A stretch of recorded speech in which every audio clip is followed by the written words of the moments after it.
위원회에서 방역위원장 전면 재선출 관련해서 일단 총 투표를 들어서 의결 보류한 것 같은데 그 전에도 말씀하셨지만 어떤 방식으로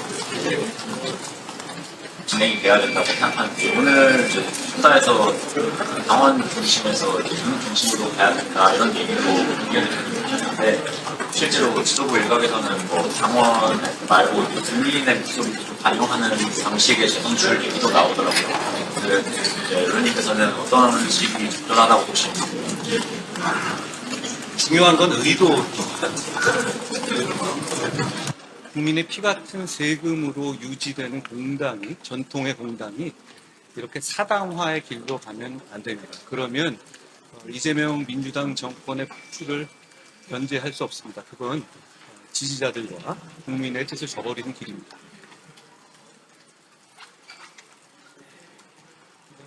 외교 관련해서 여쭤봤는데 예, 예. 어제 고영 외교장관이 미국 국무장관하고 통화를 했다고 예, 예. 저는 미국과의 관계가 지금 이재명 정권 하에서 대단히 악화되고 있고 지금 대단히 위험한 길로 가고 있다고 생각합니다. 제가 어제 예결위에서 질문했다시피 미국과 북한의 직접 대화가 예상되고 있는데 그 과정에서 대한민국이 배제된 상태에서 북한의 비핵화 포기, 그러니까 북한의 핵을 용인하는 입장이나 주한미군의 감축을 용인하는 입장의 합의가 이루어질 경우에 대한민국은 경제적으로도 대단히 큰 타격을 입게 됩니다. 안보적으로도 그렇고요. 그 과정에 대해서 그걸 막기 위해서 이재명 정권의 외교 라인과 이재명 정권의 대통령실이 제대로 움직이고 있는지 대단히 의문입니다. 제가 질문하곤 할 때 어제 이렇게 얘기했었죠. 조현 외교부 장관이. 지금 미국의 대통령이 좀 그렇잖아요. 다 아시잖아요. 이렇게 얘기했습니다.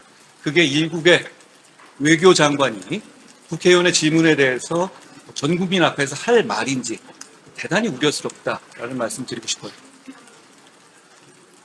정동영 장관님하고 만나셨었잖아요. 고영 외교장관하고 앞으로 많은 기회가 있겠습니다만 또 하나 말씀이 나오셨으니까 지적하자면 조현 외교장관이 쓰는 외교적인 수사나 외교적인 입장과 정동영 장관이 쓰는 입장과 그 온도 차이가 너무 큽니다. 제가 미국의 주요 인사들과 여러 가지 방식으로 만나고 있는데요. 그분들이 적정하기는 정의 말과 대통령의 말과 외교부 장관의 말 중에 어떤 것이 당신들의 나라의 입장인지를 혼란스러워하고 있습니다. 저는 그런 식의 정부 내에서의 얘기들은 자기들끼리 룰미팅 끝나고 한 목소리로 나와야 한다라고 생각합니다. 내일 작년 1주년인데 그 일간을 평가하신다는 여러분의 평가와 같습니다. 당이 퇴행했고 당이 사당화의 길로 가고 있습니다. 이런 식으로 가서는 지금 민주당 정권이 잘못 가는 것을 막아내야 하는 우리의 사명을, 보수의 사명을 제대로 이룰 수가 없다라고 대단히 안타깝게 생각합니다.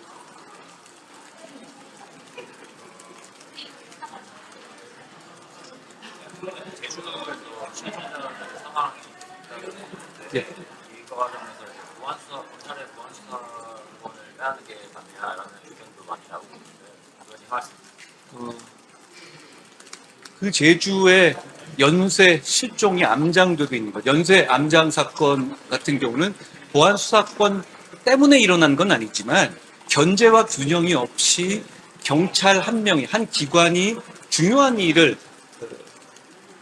전담했을 때, 그랬을 때 나올 수 있는 일상적인 문제라는 점에 심각한 문제가 있습니다. 그 경찰관이 돈 먹고 그랬으면 차라리 나은데 그게 아니라 그냥 시스템상 그런 결과가 나올 수밖에 없는 구도였습니다.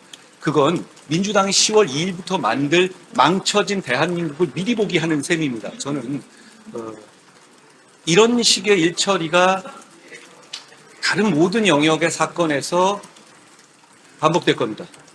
저는 지금이라도 민주당이 보안수사, 국민에게 고통 주는 보안수사 폐지를 중단할 것을 요구합니다. 할 수 있지 않습니까? 어차피 머릿수로 한 거고 지금 국민들이 이렇게 원한다면 얼마든지 바꿀 수 있는 문제입니다. 지금 재고해야 합니다.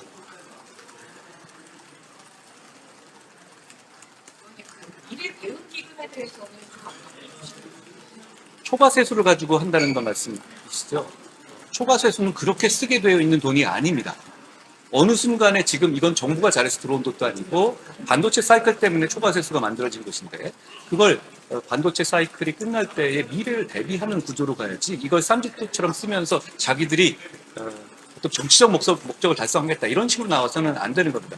말씀 나왔으니까 한 말씀 말씀드리면 지금 초과세수가 많이 들어오고 있죠. 세금이 많이 거치고 있어요. 그런데 세금이 대단히 많이 거치고 있는 상황에서 오히려 많은 분들이 우려하고 있는 부동산 증세를 밀어붙이겠다고 합니다. 어제 제가 한성숙 총리에게 질문했다시피 이건 세금이 부족해서 걷는 세금이 아니죠. 그러니까 기존의 1주택자들에게 집을 팔고 수준에 맞는 곳으로 가라라는 식의 압박을 가하는 것입니다. 저는 그것이 많은 국민들에게 고통을 줄 것이고 그리고 결국은 그런 주택자에서 연쇄적인 피해가 이어져서 임대와 전세 등 서민들에게 큰 고통을 주게 될 것이라고 생각합니다. 그러니까 좀 꼬리에 이어진 말이지만 지금 우리는 초과 세수를 하고 있는 나라예요. 여기서 이런 식의 부동산 증세 정책은 그 잘못된 것일 뿐이 아니라 그 목적을 달성하기도 어렵다는 말씀을 지적하고 싶습니다. 또 하나 이거 말씀드리죠. 어제 그제 해가지고 민주당 이재명 대통령, 김민석 대표, 박주민 의원, 서영교 의원, 박지원 의원 등등등 기타 등등 쭉 해서 편먹고 이렇게 노웅래 돈봉투 사건에서 증거가 배제돼서 무죄난 사안을 가지고 계속 얘기를 하고 있죠. 저는 그건 지금 보안 수사 문제로 인해서 공소 취소에 기반을 할 수 있는 그 여론이 많이 악화된 상태에서 그거 한번 불시 살려보겠다고 몸부림치는 것이라고 생각합니다. 저는 근데 이 말씀을 드리고 싶습니다. 돈 받은 장면이 전 상황이 녹음된 녹음 파일이 있음에도 불구하고 그 파일을 수사 당국이 확보하는 과정에서 영장을 따로 받지 않고 당사자로부터 이미 제출받았다는 이유 때문에 무죄가 난 사안입니다. 돈을 안 받았다는 식으로 갈 수 있는 문제가 아닌 거죠. 그러니까 결백한 무죄가 났을지언정 이건 그런 이유에서 된 것이죠. 그러면서 저는 안타깝게 생각하는데 그런데 돈 받은 정치인에게 정의가 실현되지 못한 것을 안타까워하고 약올라하는 많은 국민들께서 수사당국의 과오를 강력하게 비판하실 수 있는 문제라고 생각합니다. 그 점에서는 저도 그렇게 생각합니다. 그렇지만 이렇게 운 좋게 처벌을 피한 사람과 그 정치 세력이 이때다 하고 억울한 척, 안 받은 척 하면서 이재명 대통령 공소 취소의 불길을 살리려고 하는 것, 그건 대단히 뻔뻔하고 성공할 수도 없는 일이라는 것을 분명히 지적해 두고 싶습니다.